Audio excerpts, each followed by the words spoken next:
Hi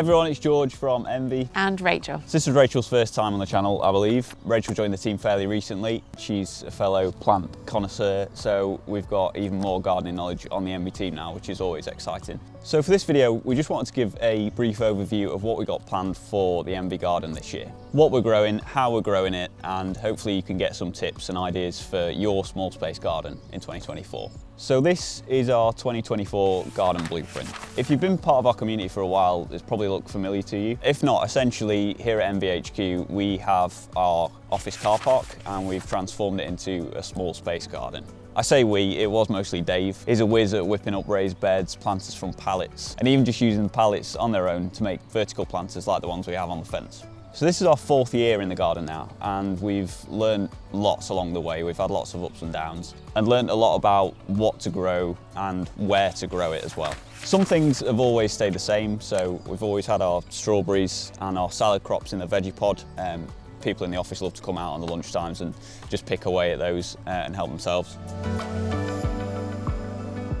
We used to just have the one greenhouse. It served us really well. We've kindly been gifted a glass greenhouse, which we're going to be growing all sorts of greenhouse crops in there this year. So tomatoes, peppers, chilies, and cucumber as well.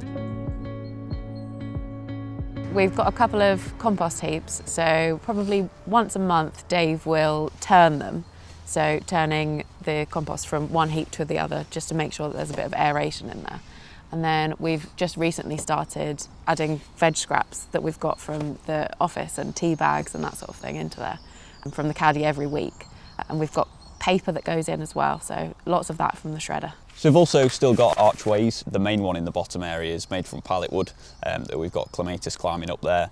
The entranceway to the bottom area of the garden has a metal arch that Dave's constructed from an IBC cage. We've grown Morning Glory on there previously, and we'll be doing that again this year because again that looks really nice. Our vertical planters, or planters that we have on the fences, we've got some daffodils in there at the moment, which are very nice for this time of year, a lot of colour. But what Dave's done actually with those is increase the capacity of them. Having a smaller volume to plant things in means that there's less water holding capacity and there's just less nutrients in the soil. So I think it's a really good thing, bulking out the planters and making sure that there's that soil in there that will keep the flowers and the veg growing for as long as possible. So for this time of year, spring flowers and spring bulbs are really good for adding colour into the garden. So quite a lot of last year we made sure to plant spring bulbs, and we planted some as a lasagna planting method in our large terracotta pot. So in there we've got muscari, tulips and crocus. Growing in a car park, obviously the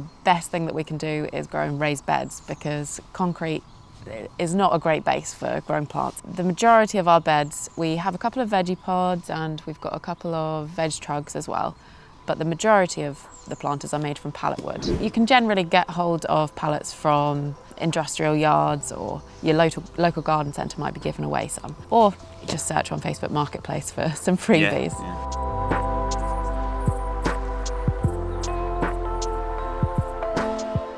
So some of the new things that we're growing that we haven't grown before are artichokes. Rachel's grown artichokes before, and how did you get on with that? I love artichokes. I think they taste great. If you let them bloom, then they're great for pollinators. They will just be a hive of activity, pun intended, for bees. Yeah, hopefully we'll have those results as well. We'll see. We're planting them down at the bottom along with some cornflowers, which should be a good position for them.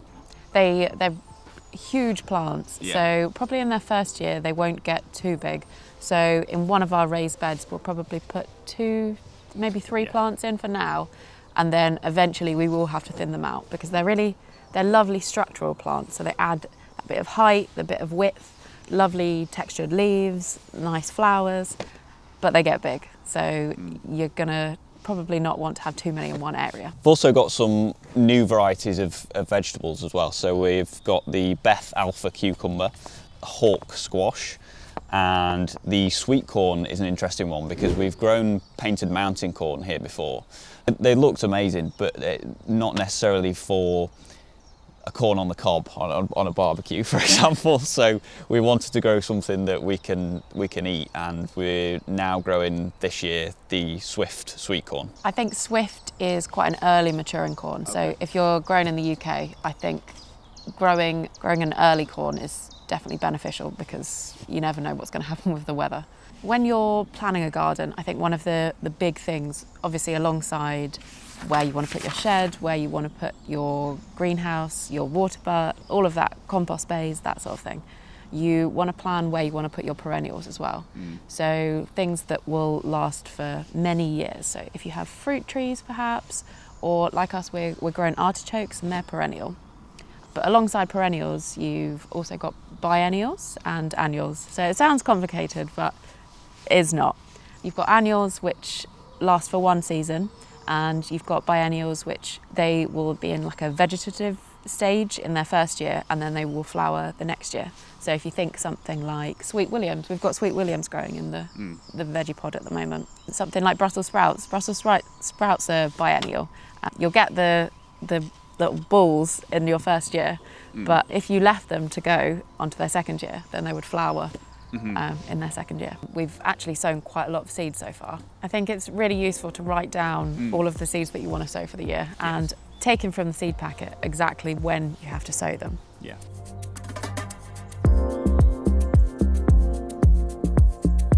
So you might think, what are the benefits of Yes. actually bringing in pollinators or bringing in wildlife into your garden? But there's a lot of benefits. So not only are you, if you grow multiple different species of plants, then you're bringing in multiple different species of insects or Biodiversity, yeah, definitely. And each of the plants will be a food source or a home for a different animal. Obviously bees goes without saying, like the pollinators. There's a lot of flowers that we're growing, for example, this year. It's just lavender, echinacea, poppies. We've got a bit of a bee mix bed down at the bottom that we're going to be growing lots of bee-friendly plants in there. I mean, really, wildflowers, which are the natural sort of UK native flowers, are probably the best ones that you should grow to be able to encourage the right pollinators into your area. So there are a few things Dave's built for wildlife and for pollinators. We've got a new bug hotel as well, so this is quite large, and it's got a mix of all sorts of different things in there, pine cones.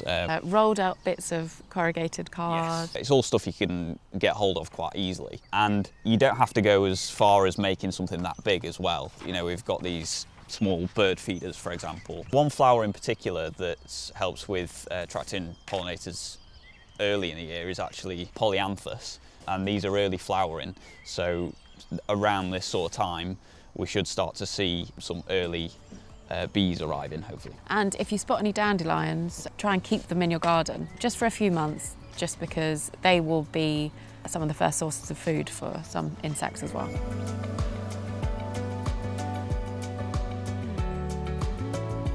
So we use all our own products in the garden and our own compost as well. The compost we've treated with Compost Accelerator. We use our seaweed feed for lush green growth. And to take that further this year in terms of organic growing, we've actually recently launched 2 new feeds. First one being Allgrow, which is the all-rounder essentially. It can treat everything. The NPK is 6-4.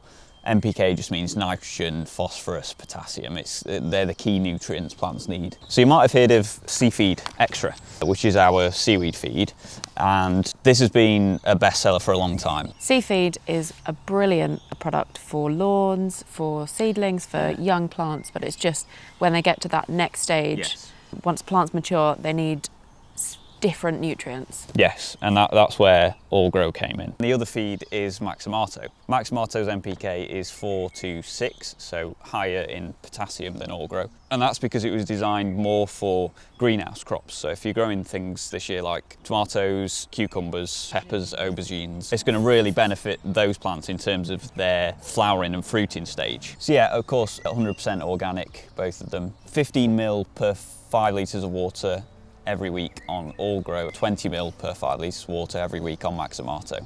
It works out actually that a 1 litre bottle of Allgrow, for example, makes 330 litres of feed, and Maximato makes 250 litres of feed. You get a lot of treatment for just the one bottle product.